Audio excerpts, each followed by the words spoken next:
Can hear you.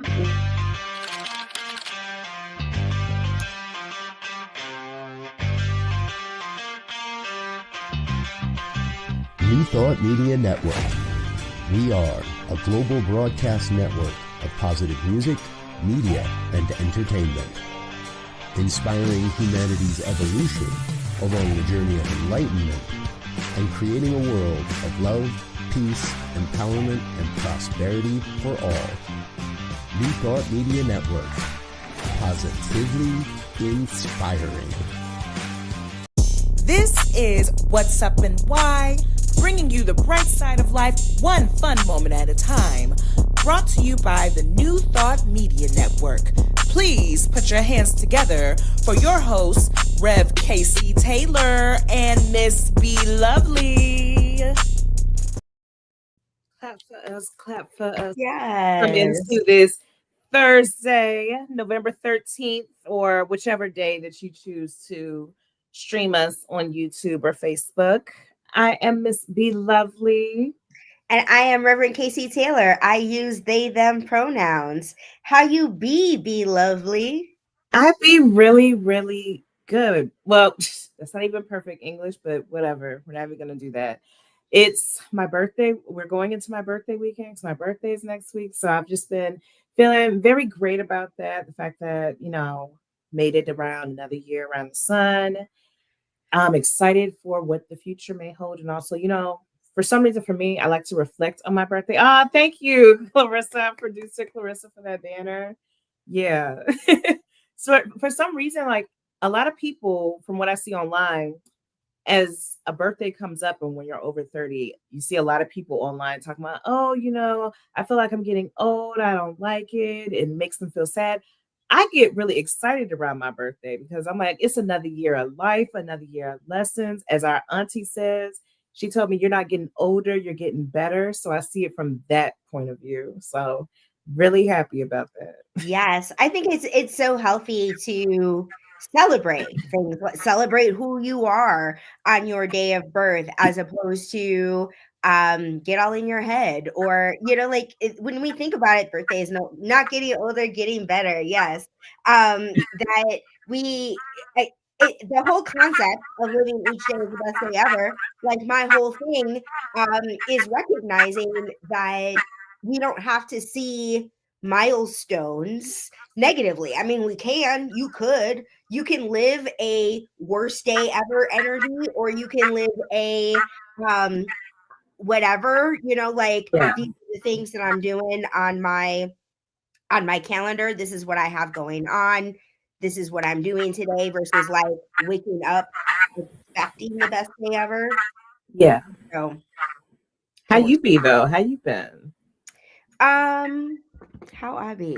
That's a really great question. I'm all like, how are you? And I'm not. I haven't. I'm like, how am I doing? I have been spending a lot of time. Speaking of reflecting, I've been spending a lot of time in silence. I I may have said this on the show, I don't recall. I deliberately did not turn on internet, um, or I don't have a TV. So I've been spending my evenings with my journal.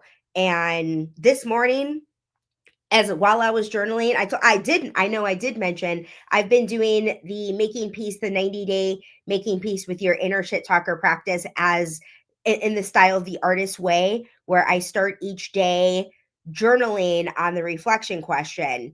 And in the process of my journaling this morning, I got an idea that, I mean, just I don't even know if I'm ready to talk about it yet. I was like, am I going to talk about it on the show? I called our cousin Cece. We were talking about our cousin Cece offline. I called our cousin Cece and told her about it. I'll basically say that for the last few weeks, I've been playing with social media content, really just documenting my life and putting together content in a way that that's creative, in a way that I don't normally do. And so I just had a social media idea, and I I'm excited about it. I don't really have social media ideas in general. So it's cool that I feel like my creative brain is working and that I'm excited about it. Oh, okay. Am I? Yeah. So I'm excited for you. I know for me, like when you talked about you was journaling and then like this idea came to you, I feel like my best ideas come to me when I'm writing because you're getting all of whatever it is. It's like, blocking your creative mind out the way as you're writing. And then it gives way for, fresh ideas and stuff for whatever it is, like deep down, like if you want to create something. And that's the power of journaling. And that's why I'm like a huge champion for journaling. That's my go-to thing. You are who put me on. I for whatever reason, I was not journaling at the time. It wasn't a practice. It wasn't a consistent practice or a conscious practice, but you hyped journaling up in a way in my life and you were like calling me out on it. You're like, "Have you journaled today?" So you helped me establish and build that practice, but the concept of the artist way of writing your 3 pages, just stream of Yeah. consciousness. That's the idea behind it. And so many like Ego Nuodum, I saw an interview with her. She says she does her morning pages. A lot of people, a lot of writers that I admire, this is a practice that serves to Uh-huh. support them. And it supported me through my taking this leap of faith of leaving LA and moving to Oklahoma back Yeah. in 2021. But it was really more like the starting my day consciously and just like having this awareness of this big thing that I was doing in my life all of a sudden. Where right now, not having any particular objective, just being this is how I'm going to move through this program I wrote for myself. This is going Yeah. to be a way that I try and move through it differently. And the fact that it's unlocking creativity within me, knowing that's the purpose of it to begin with. I love that I haven't forced it, that I didn't judge it, that I wasn't like journaling's not for me because I've never really had that experience before now. So I'm grateful to have it today.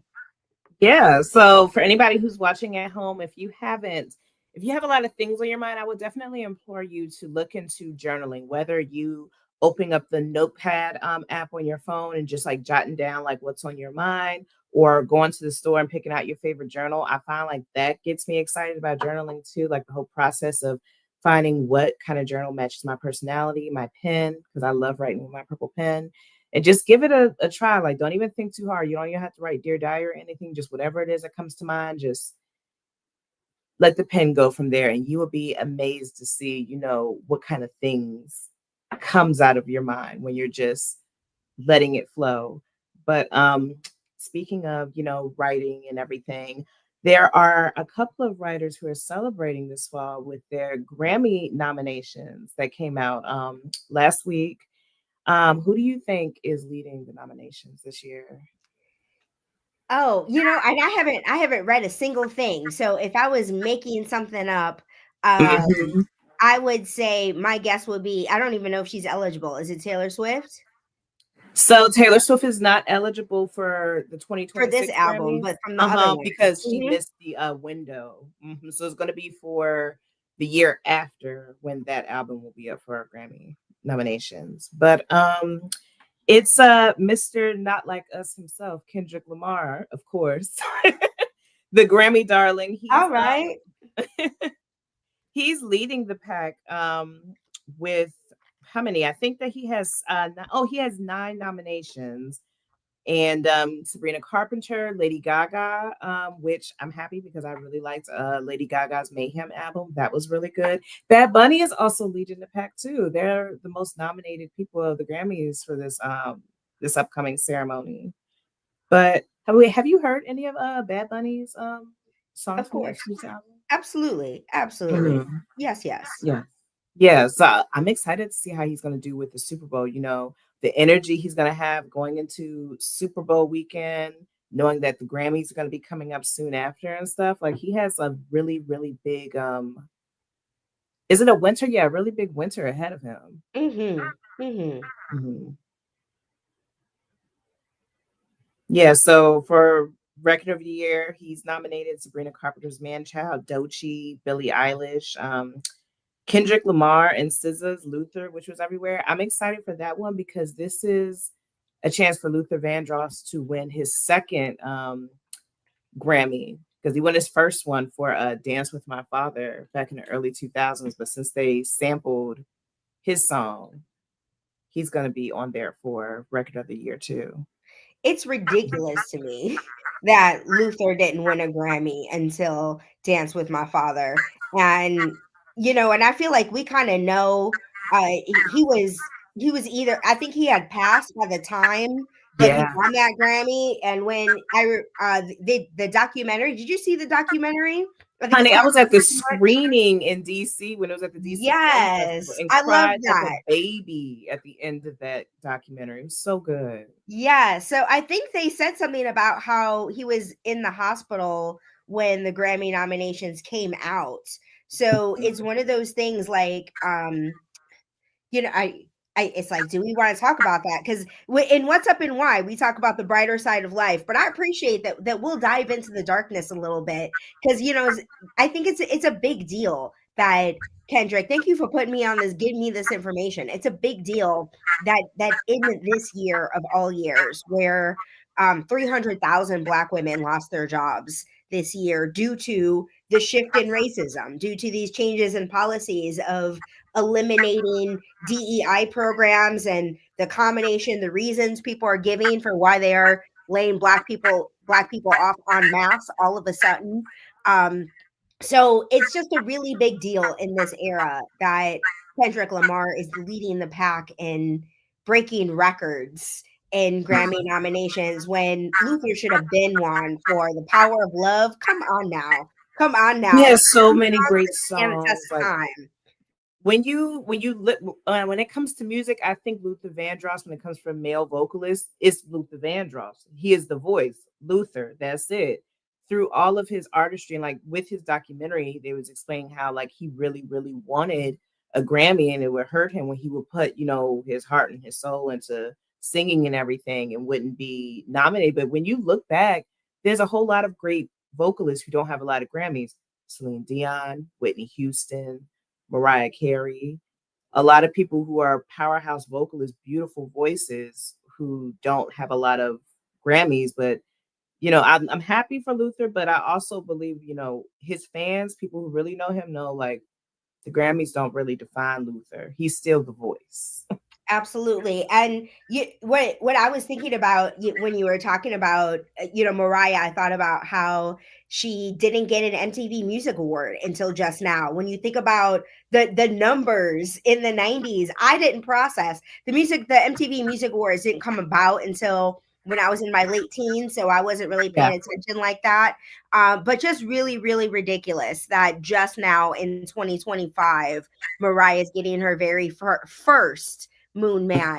And it reminds me of how I saw something about how Mariah was not submitting for Grammy nominations, and I realized it was misinformation, right? And so as I'm thinking about like the era of misinformation and AI, I'm remembering that you had some thoughts about AI that you wanted to chat about. Yeah, so two things. First thing that's new, there's a new AI generated country song that is topping the charts. It's called Walk My Walk by Breaking Rust. It's number 1 on the Billboard Country Digital Sales Chart. And I don't know how there's this conversation I'm seeing a lot of people talk about, like on threads and on Twitter, about how okay, you have these AI artists, because there's also this R&B artist. I cannot remember her name, but I know Gayle King sat down with the woman who created the AI artist. And for that one, the woman says like the songs are from her. Like that woman, she's an actual writer. So she uses her personal poems, put it into one of those platforms and tells it, use this song. And she even showed on CBS this morning how she created the music. Make an R&B song with this type of drums, this type of beat, this type of melody. And she went through each one and was picking which one she would like. So she considers herself the artist. She says like that's an extension of herself. But as we go into this territory where we're leaning more on artificial intelligence, I feel like when it comes to creative spaces, something when it comes to making art, when it comes to making music, which is a form of art, I feel like that should be left for humans, because one thing that technology cannot create or emulate is emotion. And when it comes to music, you can feel when an artist is, putting their heart into the music, because you can feel the emotion that it's invoking inside of you when you're listening to it. And I don't know, for me, it's a no for me for AI when it comes to, creating stuff, when it comes to art and music and stuff. I feel like that should be left for us who are creators. Well, my way of looking at it is don't consume it. If you don't like it, don't consume it.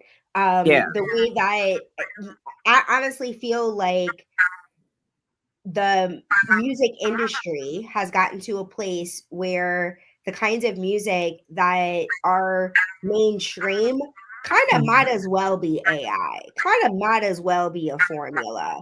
That it's about what we consume. And it's just kind of like, personally, I'm not a big fan of Walmart. And I made the decision like yesterday, I needed some pharmacy items. And Walmart has pharmacy items for much, much cheaper than Walgreens, CVS. And I was like, I don't like Walmart's politics, but I also don't like paying double for Yeah. their flu. And so made the decision yesterday, like, to be uncharacteristic. And while I was in Walmart, I was getting all kinds of things I don't ever get. Because I never go to Walmart, and got like, Impossible meat for like $7, and it's like 11 at Sprout. So it's just like, okay, I never come here. Let me just go and let this be the one time I get these items. She's like, let me go all in for less money. They had some diet cream soda. I've never even seen that anywhere else in the city. So just like I really went in last night. But so it's just like I make this decision. Like, generally, I don't like to give Walmart my money. This one day out of 2025, I gave them 56 of my dollars for some zero sugar cream soda and whatever else, and my Impossible meat. But like, it's just like I say, it's like put your dollar where it is. Like, people put their money into all kinds of organizations, businesses, AI generated content. Like, y'all do y'all. I'm gonna be over here doing me, giving my money to Sprouts, and You grateful said that it ain't got nothing to do with me. I'm gonna do me. You guys do y'all. I understand that, but I also feel like, there needs to be some type of protections in place, because let's say, these in the music industry, it's all about the dollar bill at the end of the day. And these businesses start saying, maybe we could save more money by investing in AI artists instead of actual physical artists. And I'm just thinking, just the future of music and artistry as a whole. Like, I that's get what you're saying, but then I'm also like, have we forgotten the movie I, Robot from the early 2000s? I What mean, what happens you're when we rely too much on what you're technology? what you're talking about is what the unions are for. The reason there was an actor strike was to prevent this from happening. SAG needed, required in the language and the rules of the ways of operating, that they would not use AI actors. And But the there's an writers, AI actress out now that's like booking action roles and stuff. which is why 2025, that was the union fight. The unions, the Writers Guild also got into it with Hollywood. And you remember, we didn't have like a year worth of content because Yeah. the Writers Guild was not producing over that particular requirement of Yeah. requiring the studios not to use AI generated content as for writing. So the unions have the authority, the opportunity to make these demands upon the industry, and it's really up to them to stand up for themselves. And I don't know, like, ASCAP, or like, I don't really know what the union situation is, because For I didn't work in musicians and music. stuff. Yeah, I didn't work in music like I worked in entertainment, but like I worked in TV and film, and in TV and film, they had this fight in advance to make sure that the creatives got got their credit. Yeah. So speaking of giving people their credit, I want to give a shout out to our awesome producer Clarissa. Tilly Norwood is the AI actor that I was referring to. But we're gonna see. I feel like we're gonna see more of like these AI songs, AI actors and stuff.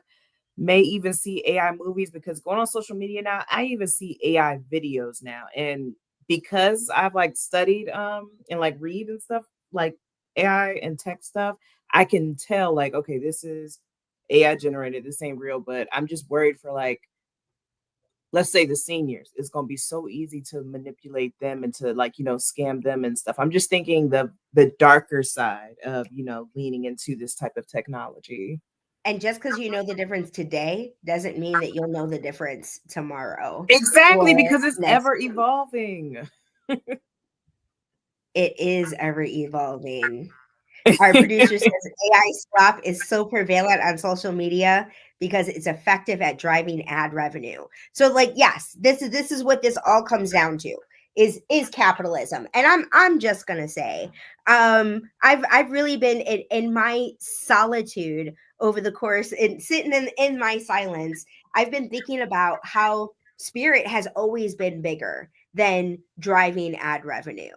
That despite the fact that our culture has been defined and created by capitalism, and in capitalism a lot of our social norms and institutions are designed with capitalism in mind and at the forefront, that the presence of light and love of spirit has always superseded everything. So that's what always, this is how I'm able to live each day as the best day ever, of focusing on the brighter side of life one fun moment at a time, is recognizing that spirit is bigger than technology, it's bigger than cultural shifts, that it is the underlying building blocks of the allness of life itself.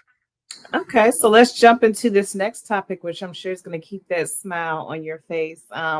Rolling Stone this week came out with this new tidbit, some tea. A rare piece of Mariah Carey lore is coming up for auction next month. It is Mariah Carey's demo tape. It has all the lambs in the land talking that I've been seeing online. It's being released by producer Arthur Baker, who says that he was at an industry party in like the late 80s, early 90s, with Brenda K. Starr.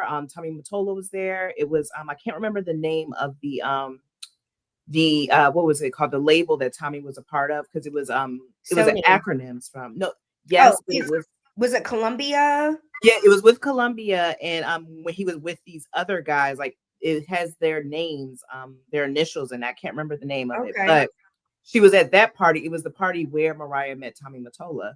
So he says, this producer says that Brenda K. Starr introduced him to Mariah, gave her she gave him her demo, and at the same time, that's also the same night that she also gave it to Tommy Mottola. And this guy says like he went to the studio with Brenda K. Starr and Mariah Carey that night, listened to the first 3 tracks on her demo, and said, we have a star. He said that he spoke with the record label and was working to try to get a deal with her, but Sony and Tony and Sony had already scooped up Mariah by that time. But he says that he is selling this demo because he wants to use it for proceeds for this documentary that he's making.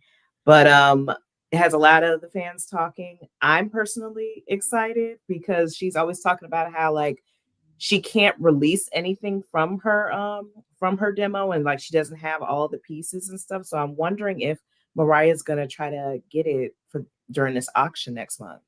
Mm, we gonna see. We are gonna see for sure. Mm-hmm. Yeah. So anything else that you wanted to add? About the debt. I mean, I mean, in general. I would love, since we have a couple minutes left, and I'm gonna tell you now, I'm gonna love to ask you to pray us out like I did last week. So seed planted. I would love to chat about the day that I'm in on the making peace with your shit talker practice. The section, it's broken up into different sections, and this section that I just started today is called body shit. And it's about loving your body. The question is, the reflection question for day 38, 39, something like that, is, do you love your body? And that's what I journaled on for 3 pages today, was how grateful. Maybe this is again why I'm in a great mood. I'm both like creative and really started my day reflecting on how much I love my body, on how grateful that I am that all of my five senses are working, that I am fully able-bodied, and that I'm somebody that when I think about loving my body, that's what comes to my mind.